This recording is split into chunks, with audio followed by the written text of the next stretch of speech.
안녕하세요. 원성도 TV를 찾아주셔서 감사합니다. 오늘은 섭리의 수레바퀴 48번째 이스라엘 분단의 역사 12번째입니다. 소 제목은 다니엘의 세계 비전입니다.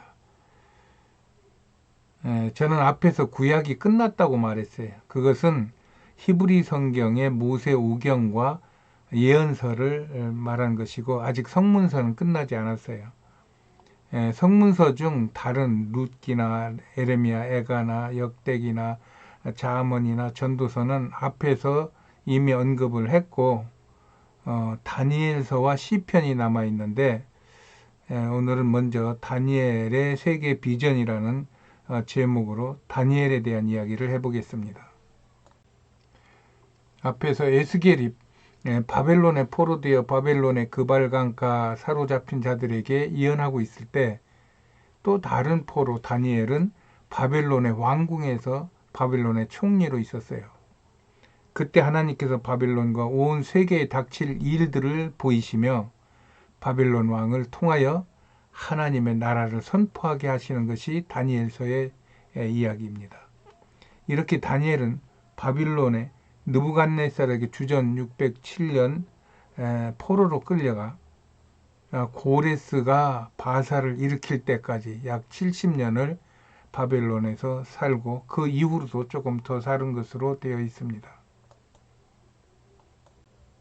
다니엘서는 다니엘의 환상들을 통하여 인류의 역사를 주관하시고 책임지시는 구원의 섭리를 각종 숫자와 함께 선포하므로 섣불리 해석하는 것은 좀 위험하죠.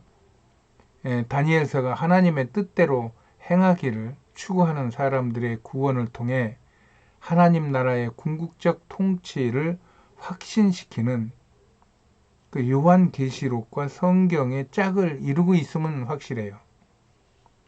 그래서 다니엘서를 요한계시록과 같이 묵시록 혹은 계시록으로 말하는 사람들도 있어요. 그러므로 다니엘서를 잘 이해하고 있으면 요한계시록을 이해하는데 훨씬 유리합니다. 이스라엘인들은 이 다니엘서를 우리와 같이 예언서로 분류하지 않고 성문서, 즉 기타 문서에 분류하는데 이는 이스라엘인들에게 예언은 하나님의 말씀이 중심이 되는데 여기에 비해 다니엘서는 다니엘의 환상이 중심이 되고 있기 때문이 아닌가 생각해 봅니다. 다니엘서를 대할 때 환상과 비유와 숫자에 관심을 갖다 보면 더욱 어려워질 수가 있어요. 그러나 이 모든 궁극적인 가르침은 우상을 쳐부시는 뜨인 돈, 또 요한계시록에서는 바벨론을 들어 세상 바다에 집어 던지는 하나님의 군대의 그러한 역사에서 다니엘과 계시록의 공통적 계시를 하나님의 구원 섭리 안에서 찾는다면은 지금의 현실과 또 이전에 있었던 역사와 또 앞으로 닥칠 희망을 갖고 다니엘서나 계시록을 보면서 유익하고 재미있는 책으로 이렇게 간주가 될 수 있을 겁니다. 이런 다니엘서나 계시록에 나오는 여러 가지 사건들이나 숫자나 어떤 비유들이 하나님의 구원의 섭리 속에서 쓰임받는 주의 종들을 통하여 일어나는 하나님의 역사인 것을 알 때 우리는 이 세상을 다스리시는 하나님의 손길에 잡히게 될 것이고 세상을 무서워하지 않고 주의 말씀으로 세상을 이기고 그 말씀을 증거하게 될 것입니다.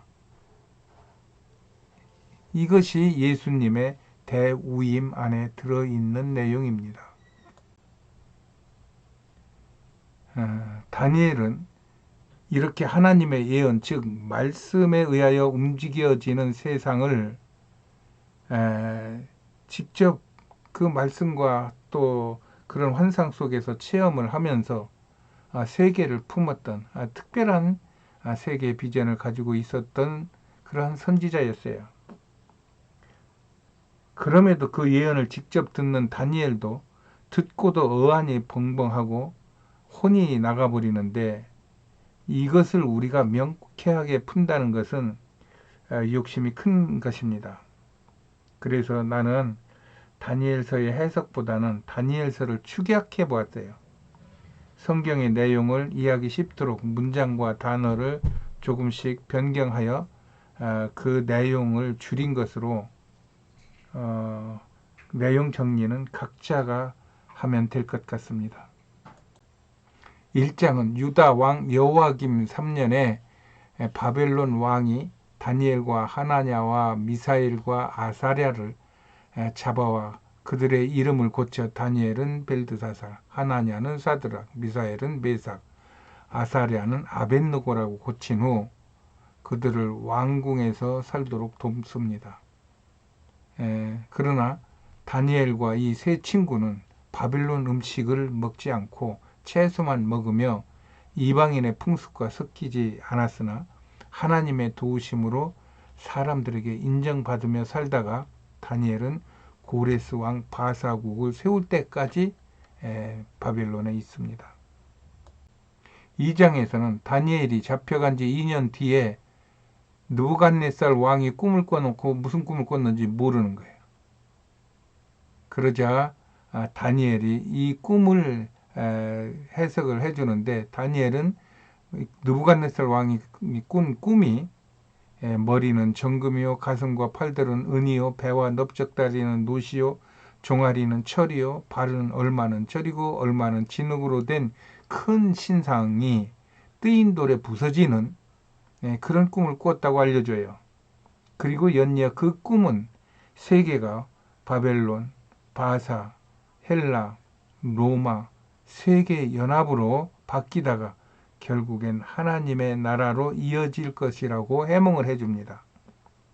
그러자 느부갓네살 왕이 다니엘에게 엎드려 절하고 하나님을 칭송하며 다니엘을 높여 바벨론 온 나라를 다스리는 총리로 쓰게 합니다. 그러는 중에 3장에서는 느부갓네살 왕이 금으로 신상을 만들고 온 국민에게 때를 따라 부는 악기 소리에 모든 국민이 금 신상에 절할 것을 다니엘이 거부하다가 극렬히 타는 풀못에 던져졌으나 하나님께서 지켜주심으로 다시 한번 느부갓네살이 하나님을 찬송하며 다니엘과 세 친구를 높입니다. 4장에서 느부갓네살 왕이 또 꿈을 꾸는데 하늘에 닿은 한 나무를 하늘에서 내려온 천사가 그 나무를 없애버리고 오직 구루터기만 남겨놓은 상태에서 그 구루터기가 7대를 고난을 받다가 7대가 지나면 왕이 자신의 잘못을 깨닫고 하나님 앞에 회개할 때 다시 견고하게 하게 될 것이라고 이야기를 해줍니다. 그러나 왕이 그 다니엘의 말을 듣지 않고 어기다가 1년 후에 왕이 지붕 위를 걷다가 떨어져서 그런 어려운 일을 당하게 됩니다. 그 후 바벨론의 마지막 왕 벨사사살 왕이 귀인 1,000명과 큰 잔치를 벌일 때 예루살렘에서 가져온 금, 은, 동 이런 것으로 만든 제사 기명으로 술을 마시며 자신들의 우상 신들을 찬양할 때 손가락이 하나 나타나 벽에 글을 쓰는 것을 다시 다니엘이 해석을 해줍니다. 그 해석은 왕의 나라가 망할 것이라는 해석이었어요. 그가 해석한 대로 왕은 메대 사람 다리오에게 죽임을 당하고 나라는 바사로 넘어갑니다.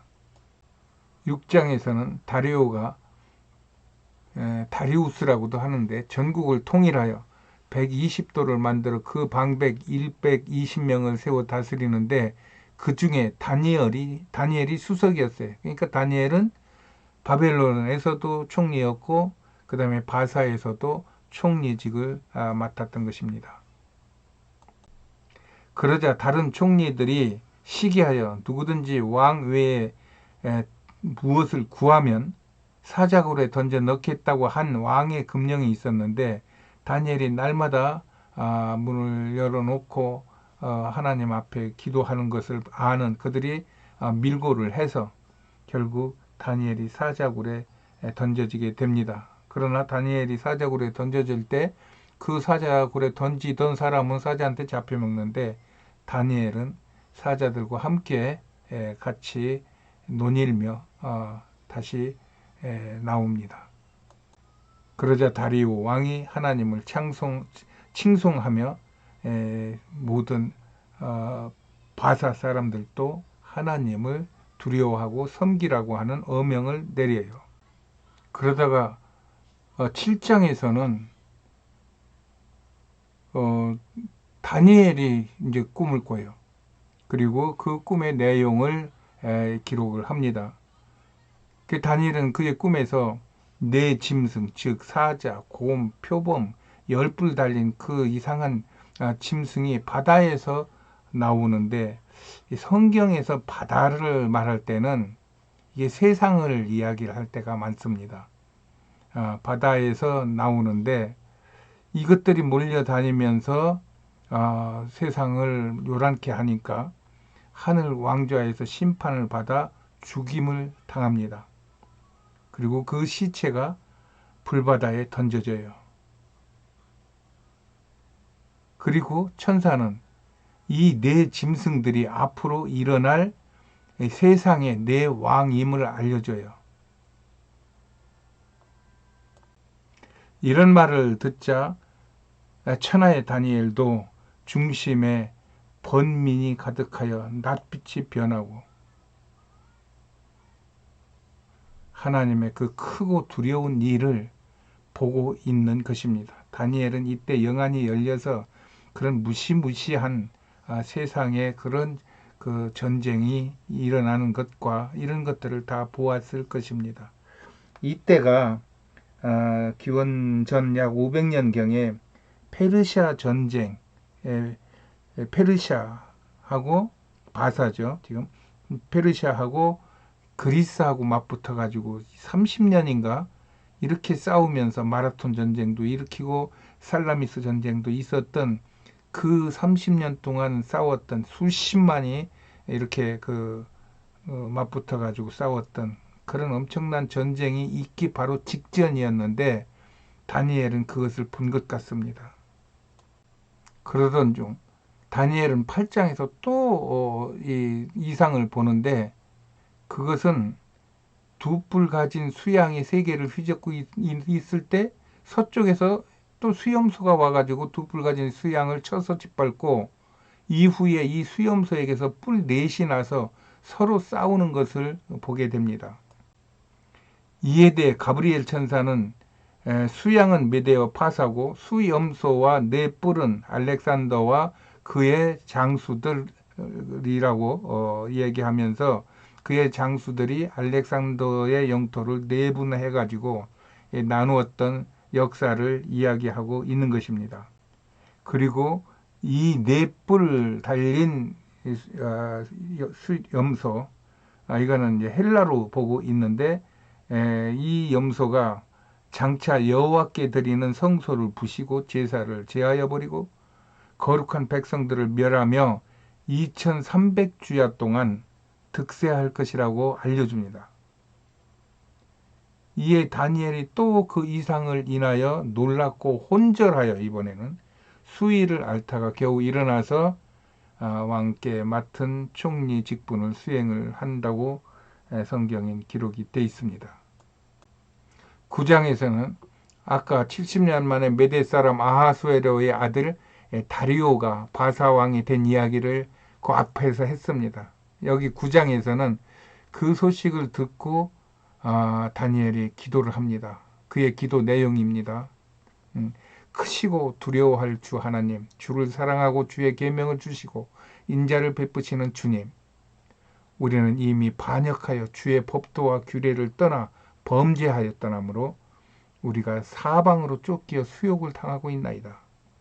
그러나 인자와 자비가 풍성하신 주여, 지금 주의 종의 기도와 간구를 들으시고 주를 위하여 주의 얼굴빛을 주의 황폐한 성소에서 비춰 주시옵소서.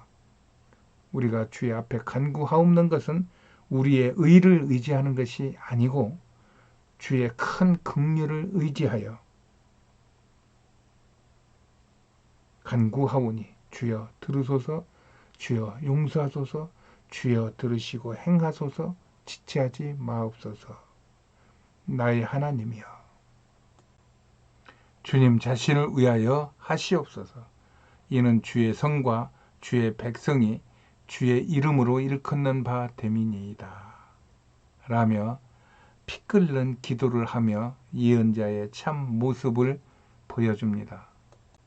지금 우리가 언뜻 아는 현 시대의 수많은 예언자라고 자처하는 사람들의 그들의 예언과 이 다니엘의 이 기도에서 나타나는 그런 하나님과의 관계를 보았을 때 정말 진정한 예언의 사명을 감당하는 것이 무엇이겠구나 하는 것을 우리가 엿볼 수가 있겠어요.